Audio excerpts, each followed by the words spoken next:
to us. Thank you very much. I always like to tell my story because it's an inspiration to people. It is. So, growing up, your family, tell us about that. What was that like? I actually was born in the most traditional part of Sierra Leone, which is the north, wherein women, up to today as I speak to you, can easily not own land. Oh. They are still parts of the husband's property when the husband dies. Oh. You know, cannot be traditional leaders and do not believe in the girl-child education. The high school I went to is the cheapest in the country. It's the only government girls' school for the north because girls in the north don't go to school. Then my father is also a Muslim cleric who does not believe in the education of the girl child. But my mom grew up, she was taken to the city as a house help. So she saw girls in the community in which she lived were going to school. Right. So she made it as a commitment that, you know, when she grows up, she will educate her children. I turned out to be an only child. I was the only child and a girl. My mom was married to a Muslim cleric who did not believe. So at the age of 12, my father wanted to marry me off. My mom said no, and he threw us out. Oh, my Lord. So my mom and I went to the village. So I grew up in the village, which became home to me, this very traditional village. But she made it was very difficult because we were extremely poor. Yeah. You know, we went to bed several times without food. But my mom said to me, if you get an education, you'll be anything you want to be in this world. Yes. So she instilled it in my head that the only way I can move from the poverty that we are going through was to get an education.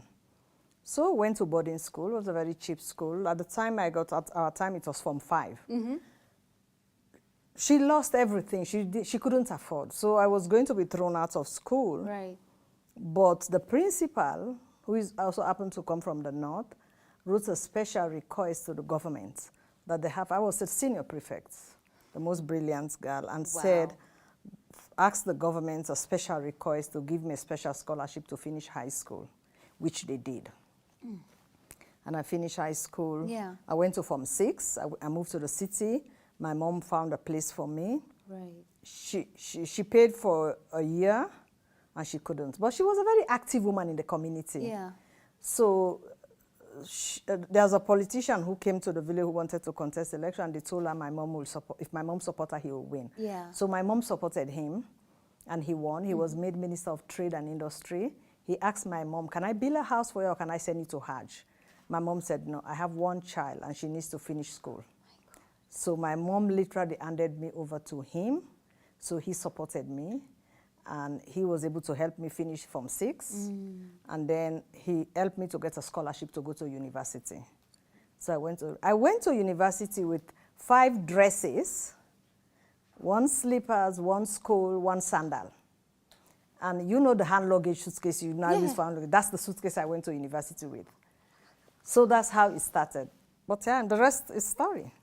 And the rest we are going to be unraveling as we move along. I know. So what exactly did your mom do for this politician that he wanted to come and, you know, say thank you? He was, my mom, I think I took after, now as I looked in retrospect, she was a leader in her community. She's come from the big town. Yes. She's gone back because when her father threw us out, she went back to the village. She became very active. She's illiterate, but I used to tease her. So every time UNICEF and these other people come to do programs in the village, they always identify her because she's very bold. Yeah. She was not educated, but she's very active. Yeah. So she sort of, we have this thing they call Mommy Queen, like women leaders in the village. She was like a woman leader in the village, very active. Yes. So this politician came, he wanted to look for people who can actually help him. And they said, if this woman helps him, Miss Sama, that's the caller, she helps you, you win. So my mother said, my mother didn't ask him for money. She said, okay, I'll support you.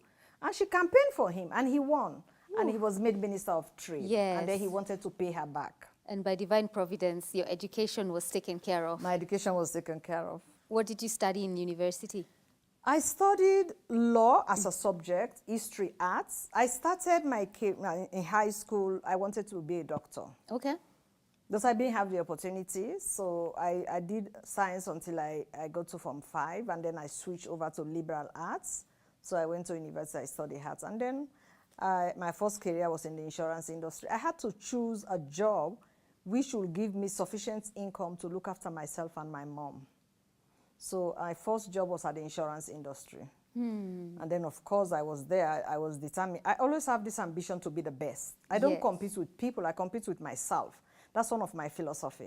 So I joined the insurance industry, and I decided I have to have the highest qualification in insurance. And I did that. I got a scholarship. I went to England, Nottingham University, and City University Business School. And I got a fellowship in insurance. So I became number